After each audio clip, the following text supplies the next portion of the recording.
ఇప్పుడు మీకు ఏదైనా ఒక ఎమోషన్ వచ్చినా దేనికి వచ్చినా ఏదైనా ఒక మాట చెప్పిన వినాలన్నా మీకు ఎవరు మాట వింటారు?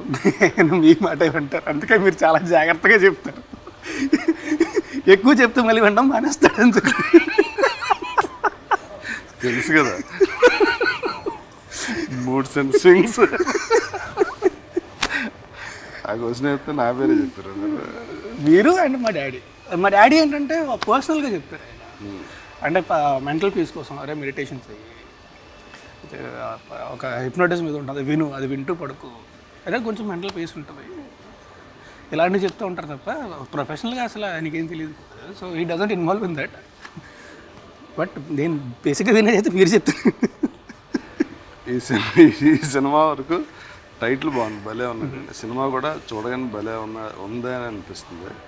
ఈ సినిమాతో కమ్బ్యాక్ అంటే ఇదే ఫస్ట్ సినిమాలా అనుకుని ఫర్దర్గా మీరు హీరోగా మీ ఎఫర్ట్స్, మీరు సెలెక్ట్ చేసుకునే సబ్జెక్ట్స్ ఇవన్నీ కేర్ తీసుకుని. నేను ఒకటి మాత్రం ఖచ్చితంగా బల్ల గురించి చెప్తాను సార్, ఎప్పటిదాకా చూసిన రాస్తాను మీరు, ఎప్పటి నుంచి చూడబోయి రాస్తాను, ఇది మాత్రం ఖచ్చితంగా చెప్తాను. సూపర్. మరి ఈ సినిమా గురించి ఫైనల్గా డైరెక్టర్ గురించి చెప్పారు. ఈ ప్రొడక్షన్ సైడ్ సినిమా మనకు ఎలా వచ్చిందో నాకు తెలుసు, ఆడియన్స్ కోసం అడుగుతున్నాను.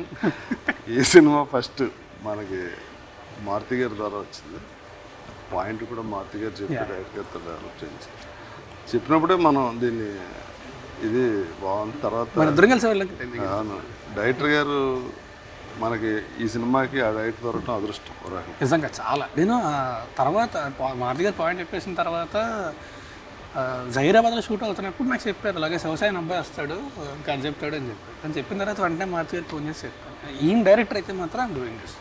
ఎందుకంటే ఇలాంటి కథ ఒక లైన్ దాటం అనేది చాలా ఈజీగా తెలియకుండా దాటేస్తాం. కానీ ఆయనకున్న సెన్సిబిలిటీస్, ఆయనకున్న సంస్కారం అలా దాటనివ్వదు. సో ప్రాపర్గా ఫ్యామిలీ అంతా కలిసి చూసేలాగే చేశాడు. నేను కూడా సాయితో ట్రావెల్ చేశాను, ఐ వెరీ కాన్ఫిడెంట్ సాయితో. మనం ఈ సక్సెస్ని ఇలాగే కంటిన్యూ చేయాలి.